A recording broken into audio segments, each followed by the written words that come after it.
How are you all doing? Yesterday, for Veterans Day, I posted a few sentences related to veterans, expressing thanksgiving for them risking their lives for us and what they've done to serve the country on our behalf. And what I want to do is take each of those sentences separately, dedicate a video for them, and I'm going to walk through the sentence word by word, explaining everything going on in the sentence with those words. So that we can better understand and make sense of it, and also so that we can learn how to really create sentences ourselves so that we can become more fluent.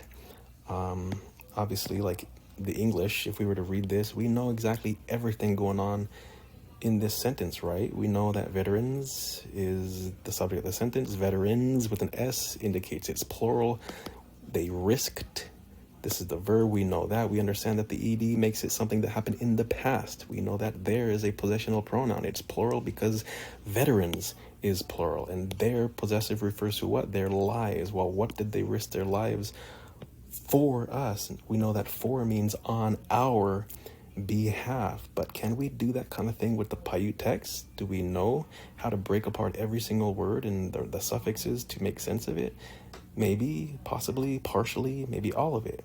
But for those of you who want more help with that, that's what I want to do these videos for. So let's read the sentence first off, and then I will do the word by word study. So it says, Umutu kwasuru tamigu batu tu inagoihu.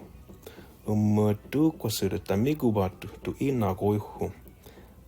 Veterans risk their lives for us. Obviously down here I have this funky looking text. This is the International Phonetic Alphabet. This is the way it's spelled in the IPA for those interested. But let's get right started. Now, umu is a third person plural pronoun. It means they, those, or them, depending on how it's functioning in a sentence. Here at the front of the sentence, it probably can mean either they or those, and what it does, it's introducing the subject of the sentence, which is tu kwasura. So it probably it can mean something like those tu kwasura, or those veterans. Now, we don't have that word those in the English translation just because that doesn't sound natural really in English, so we don't require it. We don't require it.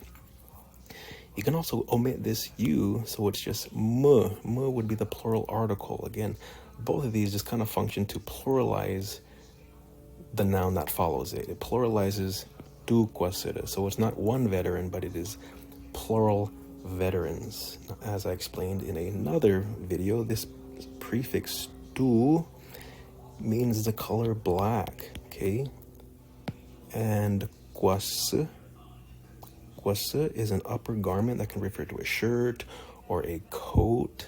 So tu kwasu is like saying black shirt or black coat. Okay, and then finally, this suffix du is a nominalizer. Usually this is suffix to verbs to change them into a noun, describing a person who does that particular noun action, or excuse me, action. Who does the action characterizes a person by that particular action. But in this case, tu kwasu is already a noun, right? It refers to a black shirt. So by adding de, it just helps to clarify that this is actually referring to a person or people who are characterized by wearing black. Now, this du can also just be omitted. Okay, you can also just say tu kwasu to refer to veterans or a soldier.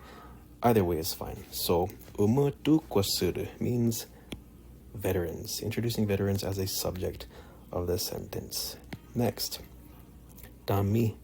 Dami is a first person plural pronoun. It can mean we, or it can even mean us, depending on how it's functioning in a sentence. In this case, obviously it means us. And what follows it is this long suffix, kubatu. Kubatu means on. It's kind of hard to read, isn't it? On behalf of. Damigubatu means on behalf of us. Okay, on behalf of us. Next, we have tu'i. Tu'i Now, this can mean different things depending on context. Like any other word, it can mean something like to try, or it can also mean almost, like something almost happened. And I believe that's how it's meaning here. At least that's how I intended to mean when I made the sentence. So tu'i and nagoihu. So this word nagoi can mean fighting, people fighting. It can refer to something like a war, potentially, or also killed, the plural form of like a kill, people killed. And hu, this final suffix is refers to a punctual aspect, referring to something that happened at a given point in time, oftentimes referring to the past tense. So altogether, tu'i nagoihu is like saying they almost died.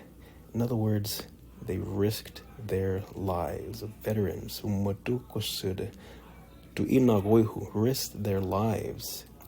And who did they risk their lives? For us, on our behalf, is another way of translating that. That is what the full sentence means. The veterans, those veterans, tu'i nagoihu, risked their lives, dami gubatu, for us, on our behalf. So I hope that made sense. If you have any questions, please feel free to ask. I will do the next sentence in another day. So until then, Bishao Tabiwaga, have a good day.